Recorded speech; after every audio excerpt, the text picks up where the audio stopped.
Whenever we write a program to solve a given task, we need to know how much resources it requires, how much space and how much time. Here we will focus on how to compute the amount of time required by a Haskell program. Remember that the notion of computation in Haskell is rewriting or reduction. In other words, we take function definitions and when we use them to simplify expressions by replacing the left-hand side of a definition by its right-hand side. In this way, we keep applying these rewriting rules until no further simplification is possible for the given expression. Hence, it makes sense to count the number of reduction steps and use this as a measure of the running time of a Haskell program. Now, normally, the running time of a program depends on the size of the input. It obviously takes more time to sort a large list than a small list. So we typically express the running time as a function of the input size.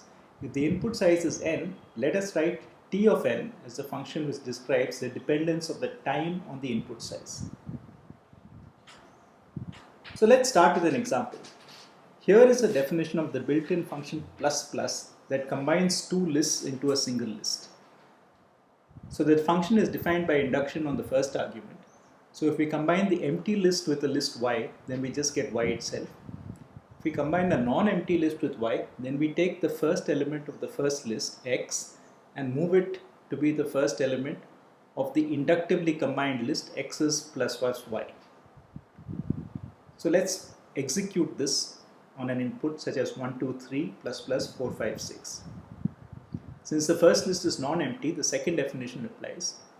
And so we now have to append 1 to the result of 2, 3, plus plus 4, 5, 6. Once again, we apply the second definition. So inside the bracket now we have 2 appended to the list 3 plus plus 4, 5, 6. Once again, we apply the second definition. So we get the list 3 appended to the empty list plus plus 4, 5, 6.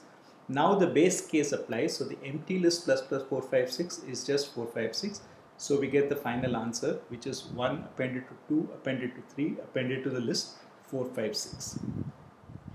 So from this, it is clear that when we execute plus plus, for each element in the first list, we have to apply the second rule once. So the second rule is used length of L1 times. And finally, when the length of L1 becomes 0, we will apply the first rule once. And this behavior is independent of the actual values of L1 and L2. We will always use the first rule length of L1 times followed by one application, always use the second rule, length of L1 times followed by one application of the first rule. On the other hand, let us look at this function lm, which stands for element of, which checks if a given integer belongs to a list of integers. So the base case says that the element I never belongs to the empty list, and otherwise we check whether it is the first element of the non-empty list. If so, we return true. If it is not so, we continue to search for the element in the rest of the x's. Now if we apply the element function to a list which does not contain the value, then the second clause gets executed as many times as the length of the input until we reach the empty list and get false. So we start with lm3 of 4, 7, 8, 9. Then in turn we strip off the 4, the 7, the 8 and the 9 until we get to lm3 of the empty list and then say false. On the other hand, if we are lucky, we might find the element right away. For instance, if the first element of this list was not a 4 but a 3, then in one step we would find that the first element matches the pattern we are looking for and we would return true.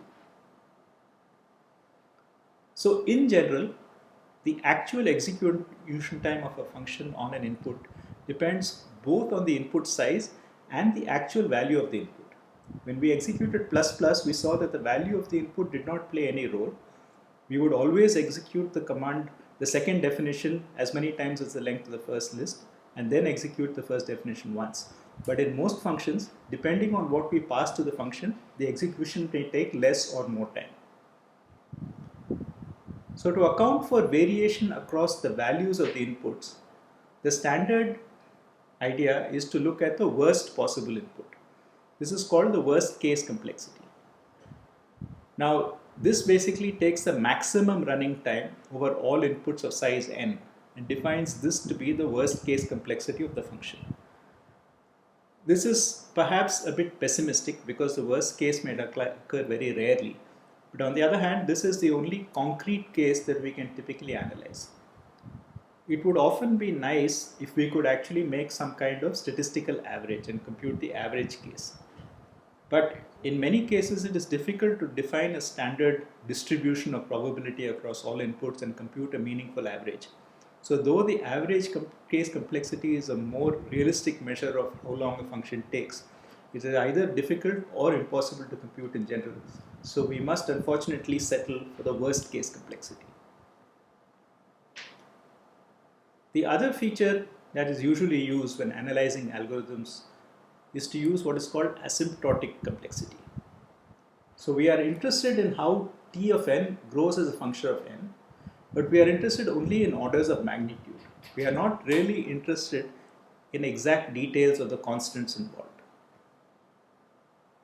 So the standard way to express this is to use the so-called big O notation. So big O notation says that fn is no bigger than gn.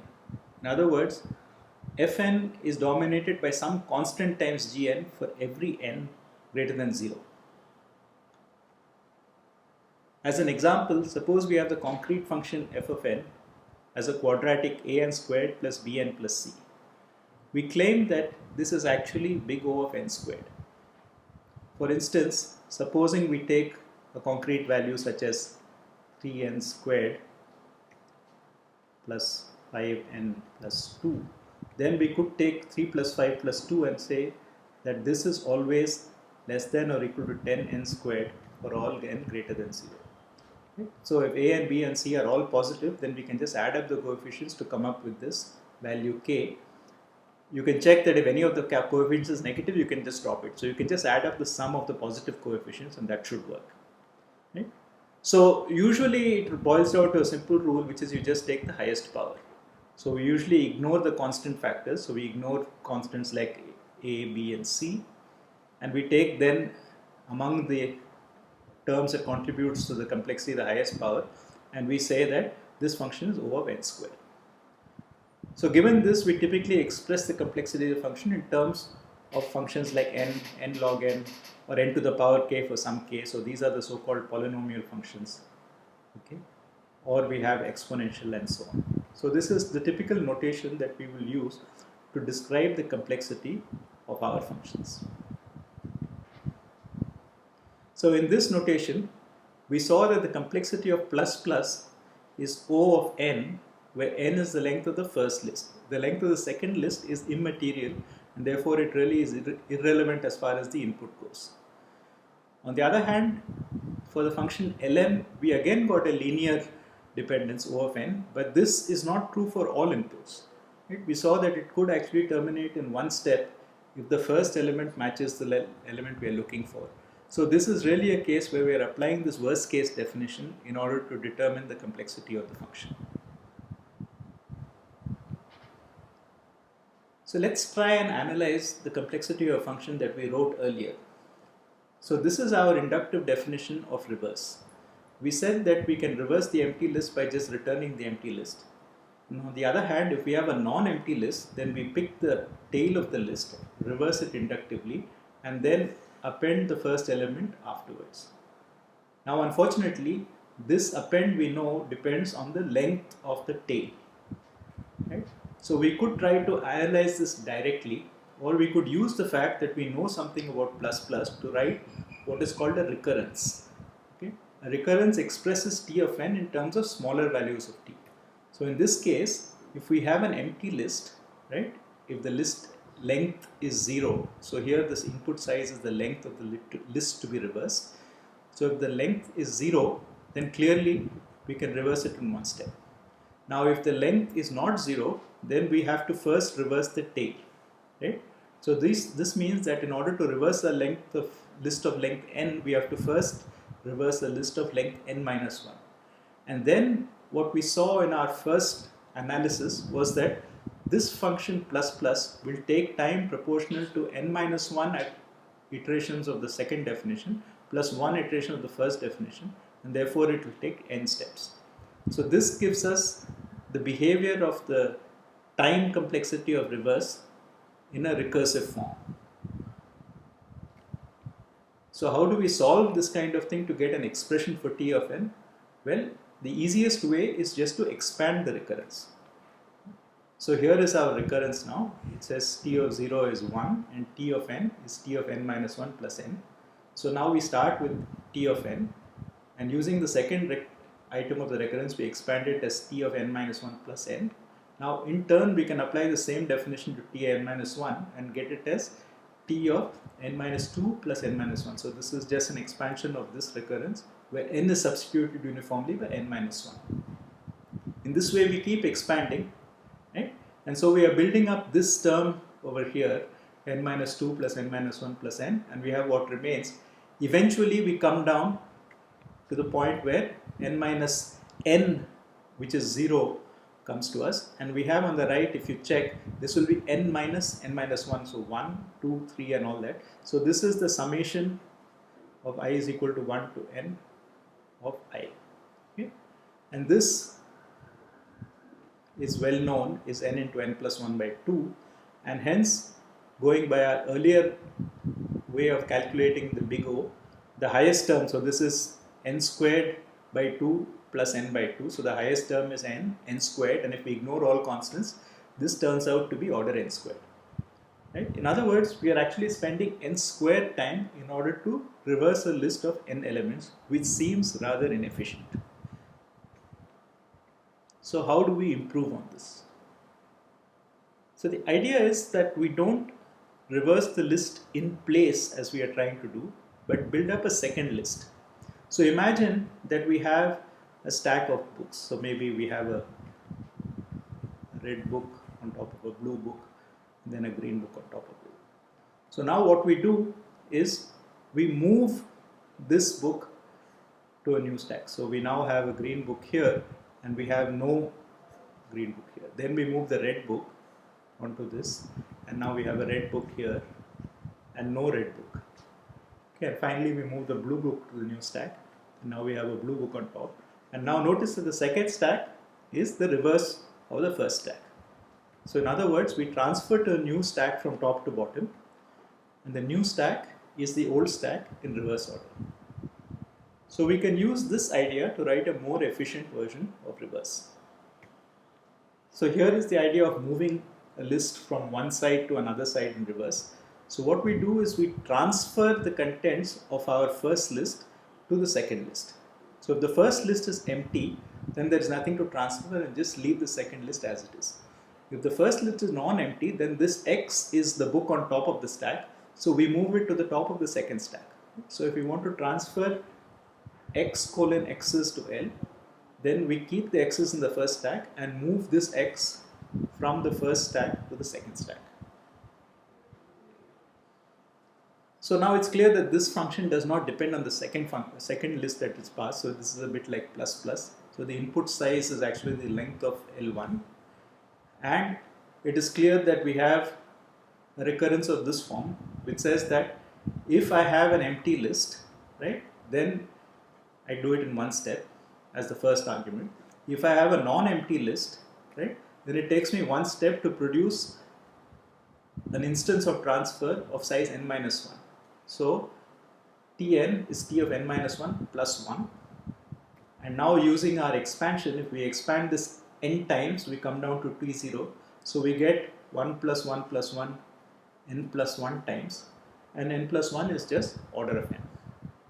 In other words, as we clearly know from the way we describe the process manually, transferring a list in reverse from one stack to another stack takes time proportional to the length of the list. And now we are done, because we can just start with an empty second stack, as we said before, and transfer everything from the first stack to the second stack. Right? So we have a fast reverse, which is written in terms of this linear function transfer. And fast reverse of L is just transfer the contents of L to the empty stack. The complexity of this function is linear. So notice that we have had to take a look at how lists are treated in Haskell and how computation works. in order to come up with a slightly non-obvious definition of reverse which matches the intuitive complexity that we have for the function. Okay, so this shows that you cannot blindly apply techniques from one programming language to another without understanding the computational model if you want to achieve the efficiency that you require. To summarize, we measure the complexity of a Haskell function in terms of the number of reduction steps we take to arrive at the answer. So reduction consists of applying a definition in a function and rewriting the left-hand side by the right-hand side. Now when we compute the function, the complexity of the function, we have to account for the input size, but also for the input value. We saw the function lm could return quickly or take a long time depending on whether or not the value we are looking for belongs to the list. So to account for this input size and the value, we usually use worst case complexity because the desirable goal of computing average case complexity is very hard. And finally, we said that we will use traditional algorithmic ideas and express the efficiency in terms of asymptotic complexity. So we will ignore the constants, ignore lower order terms, and write T of n in terms of big O of f of n, where f of n will typically be a function like n or n log n or n to the power k or 2 to the power n.